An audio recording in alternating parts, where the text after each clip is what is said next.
Hello and welcome to online Adda for study one step for learning. दोस्तों स्वागत है आप सभी का online Adda for study YouTube channel पर। इस वीडियो में हम बात कर रहे हैं कई बड़ी और लेटेस्ट अपडेट के बारे में जो कि संबंधित है आरक्षण को लेकर सुप्रीम कोर्ट ऑफ इंडिया के माध्यम से दिए गए एक फैसले के बारे में, जो कि संबंधित है कि आरक्षण कोई मौलिक अधिकार नहीं है। इसको लेकर उनका कहना है कि मनमानी न की जाए। साथ ही साथ अगर बात की जाए 69,000 शिक्षक भर्ती के आरक्षण फैसले को लेकर ही, साथ ही हम बात करेंगे उत्तर प्रदेश में प्राथमिक उच्च प्राथमिक विद्यालयों में निकली नई भर्ती के विज्ञापन के बारे में, आवेदन के साथ साथ इसके अलावा और भी तमाम जानकारियों को लेकर, शिक्षा सेवा चयन आयोग की टीजीटी बीजीटी सुपर टीईटी के साथ और भी तमाम भर्तियों की लेटेस्ट अपडेट हम कवर करेंगे। चैनल को सब्सक्राइब करके बेल आइकन को दबा लें और वीडियो को लाइक कर दें, जिससे कि आपको रियल ऑथेंटिक जानकारी online Adda for study YouTube channel के माध्यम से मिलती रहे। सीधे शुरुआत करते हैं मुद्दे की और पहली अपडेट के साथ। जैसा कि आप जानते हैं कि आरक्षण को लेकर इस समय पर हर भर्ती में विवाद है। किसी भर्ती के अंदर आरक्षण को लेकर ओबीसी की कट ऑफ ज़्यादा चली जाती है, किसी के अंदर ईडब्ल्यूएस की कट ऑफ कम रह जाती है, किसी में सामान्य वर्ग की कट ऑफ कम चली जाती है, किसी में ओबीसी की ज़्यादा चली जाती है। अब इसको लेकर तरह तरह के मामले हैं, लेकिन इसको अगर आरक्षण के नियमों को समझें तो उन्हीं नियम के अंदर कुछ लूप होल हैं जिनका कहने की वजह से ये ऐसा होता है। और मैंने कई बार इस मामले पर आपको समझाया भी है कि आरक्षण को लेकर बहुत सारी चीज़ें हैं जिसकी वजह से ऐसा हो जाता है। कई बार एकल आरक्षण लागू कर दिया जाता है तब भी ऐसा हो जाता है। लेकिन फिलहाल मुद्दे पे आते हैं। जो सुप्रीम कोर्ट ने कहा है उसको सुन लेते हैं। सुप्रीम कोर्ट का कहना है कि आरक्षण को एक मौलिक अधिकार नहीं है। ये यहाँ पे आप सभी को देखने के लिए मिलेगा, लिखा हुआ है आरक्षण मौलिक अधिकार नहीं है, जो भी राज्य हैं वो अपनी मनमानी नहीं कर सकते, ऐसा कहना है सुप्रीम कोर्ट का। सुप्रीम कोर्ट ने कहा है कि सरकारी नौकरियों में मनमानी से समानता के मौलिक अधिकार की जड़ों पर असर पड़ेगा। लिखा हुआ है कि सुप्रीम कोर्ट की अगर बात की जाए भर्ती प्रक्रिया से जुड़े मामले में कहा कि आरक्षण का दावा करना भले ही मौलिक अधिकार नहीं है, पर इसका मतलब ये नहीं है कि राज्य को मनमानी या मनमौजी तरीके से कार्य करने की अनुमति दी जाए।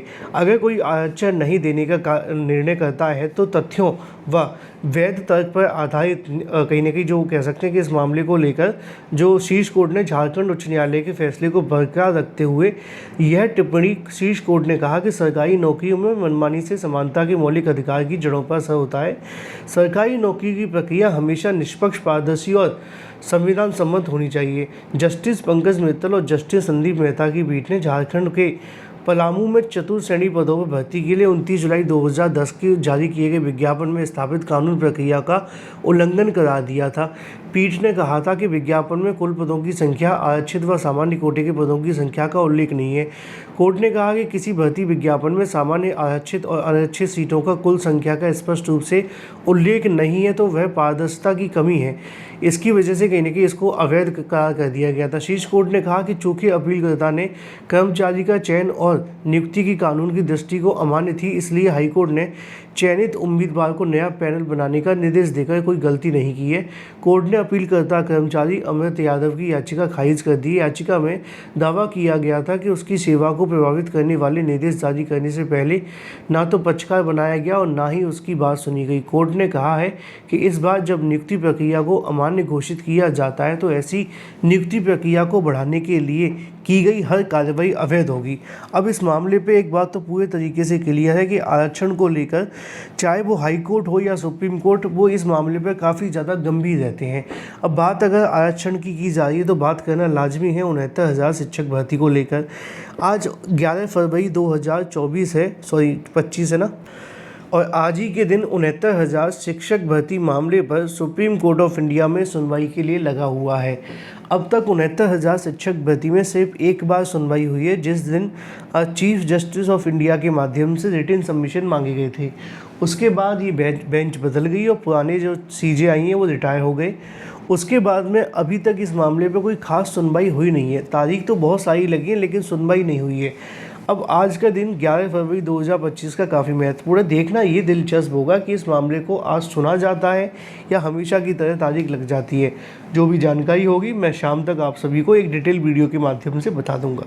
चलिए बात कर लेते हैं अपनी अगली अपडेट के बारे में, जो कि संबंधित है उत्तर प्रदेश के उच्च प्राथमिक विद्यालय। जुकाम हो रहा है ना मुझे, तो जुकाम की वजह से क्या है कि चीज़ें बहुत ज़्यादा अच्छे से हो नहीं पा रही, रेगुलर वीडियोस भी नहीं आ पा रही हैं, आवाज़ भी थोड़ी सी अजीब है ना, तो इस वजह से दिक्कत, खांसी भी कुछ ज़्यादा है, बीच बीच में रुकना पड़ता है ना, तो दिक्कतें आ रही हैं। I hope you understand. Uttar Pradesh प्राथमिक उच्च प्राथमिक विद्यालयों में नई भर्ती के लिए विज्ञापन जारी किया गया है। इसके साथ साथ शिक्षा सेवा चयन आयोग के परीक्षा कैलेंडर को लेकर भी दो जानकारियाँ, दोनों को एक एक करके कवर कर लेते हैं। सबसे पहली जो जानकारी आपको देखने के लिए मिलती है शिक्षा सेवा चयन आयोग के परीक्षा कैलेंडर के बारे में, फिर हम बात करेंगे उस भर्ती को लेकर। अध्याचन के इंतजार में फंसा है भर्ती परीक्षा का कैलेंडर। शिक्षा सेवा चयन आयोग कैलेंडर जारी न होने से अभ्यर्थियों में उहापोह की स्थिति बढ़ी हुई है। उत्तर प्रदेश लोक सेवा आयोग ने बस 2025 भर्ती प्रक्रिया का परीक्षा कैलेंडर जारी कर दिया है, लेकिन उत्तर प्रदेश शिक्षा सेवा चयन आयोग परीक्षा कैलेंडर के अध्याचन मिलने का इंतजार में फंस गया है। इसके लिए कहीं न कहीं इस मामले को अभी तक जारी नहीं किया गया। नई भर्तियों के आयोजन को लेकर भी उहापोह की स्थिति बनी हुई है। आयोग के गठन से संबंधित अधिनियम 21 अगस्त 2023 को पारित कर दिया गया था, जबकि नियमावली 13 दिसंबर 2023 को आई थी। 22 दिसंबर 2023 को एक अध्यक्ष और 12 सदस्यों की नियुक्ति कर दी गई। विज्ञापन जारी किया गया 14 मार्च 2024 को और सदस्यों की नियुक्ति संबंधी आदेश जारी किए गए। सभी 12 सदस्य और इसके अलावा जो भी कहीं के अध्यक्ष थे उनको कार्यभार ग्रहण करवा दिया गया। हालांकि पहले विज्ञापन के जरिए अध्यक्ष की नियुक्ति नहीं हो पाई थी, लेकिन दोबारा विज्ञापन जारी करके अध्यक्ष की नियुक्ति भी हो गई। लेकिन पूरी कहानी सुनने से अच्छा मुद्दे की बात यह है कि नई भर्तियों को लेकर क्या लिखा हुआ है। लिखा यह है कि अभ्यर्थियों को उम्मीद थी कि आयोग के गठन के बाद प्राइमरी से लेकर माध्यमिक व उच्च शिक्षा तक की शिक्षक भर्ती रफ्तार पकड़ेगी, वहीं नई भर्तियों के विज्ञापन आएंगे और भर्ती परीक्षा कैलेंडर जारी किया जाएगा। लेकिन ऐसा कुछ भी नहीं हुआ। दरअसल आयोग नई भर्तियों के लिए विभाग ने रिक्त पदों के अध्याचन ही नहीं भेजे। आयोग के सूत्रों का कहना है कि जब तक रिक्त पदों का अध्याचन नहीं मिल जाता तब तक भर्ती परीक्षाओं के लिए कैलेंडर जारी नहीं किया जा सकता, क्योंकि पदों का विवरण प्राप्त होने के बाद ही नई भर्ती का विज्ञापन जारी किया जाएगा और जो परीक्षा तिथि है वो निर्धारित की जाएगी और उसी के आधार पर परीक्षाओं का कैलेंडर तैयार किया जाएगा। ऐसे में अभ्यर्थियों को अभी नई भर्ती के लिए अगर बात की जाए और परीक्षा कैलेंडर के लिए इंतजार करना होगा। यहाँ पर मैंने आप सभी को बताया भी था कि जितने भी रिक्त पद हैं उनसे संबंधित अभी कोई मामला कहीं ना कहीं कह सकते हैं विचार लिए किया नहीं गया है, चाहे वो कोई निदेशक हो प्राथमिक का या बेसिक का या किसी और का, क्योंकि जब तक वो रिक्त पदों का अध्याचन नहीं भेजेंगे तब तक कोई भी आप सभी के सामने विज्ञापन से संबंधित या परीक्षा कैलेंडर से संबंधित कार्य देखने के लिए नहीं मिल पाएगा। इसी के साथ बात कर लेते हैं 25 तक कर सकते हैं आवेदन। ये है उत्तर प्रदेश के परिषदीय प्राथमिक और उच्च प्राथमिक विद्यालयों के अंदर। प्राथमिक यानी कि 1 to 5, उच्च प्राथमिक यानी कि पूर्व माध्यमिक की बात की जा रही है 6 to 8। तो यहाँ पे लिखा हुआ है कि परिषदीय प्राथमिक व पूर्व माध्यमिक विद्यालयों में कार्यरत शिक्षकों के लिए अकादमिक रिसोर्स पर्सन के 112 पदों पर भर्ती निकाली गई है।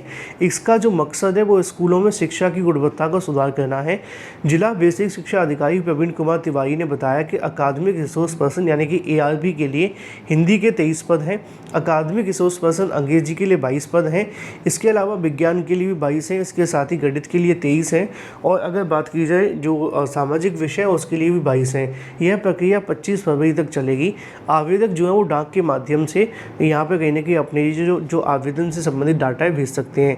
अब ये होता क्या है, अकादमिक रिसोर्स पर्सन का काम होता है कि सभी टीचर्स के लिए एक तरीके से हेल्प करना, हेल्प के साथ साथ कहीं ना कहीं शिक्षा की गुणवत्ता को आगे बढ़ाना और भी इससे संबंधित जो कार्य है वो करना। ठीक है, तो ये अलग अलग विषयों के लिए रखा जाता है। एक तरीके से कह सकते हैं कि शिक्षक के ऊपर एक शिक्षक रखा जाता है जो कि उनकी सहायता से संबंधित हेल्प भी करेगा और जो भी कहीं ना कहीं कठिनाइयाँ आ रही शिक्षा से संबंधित उनको दूर करने में मदद करेगा। इसको ARP यानी कि एकेडमिक रिसोर्स पर्सन कहा जाता है।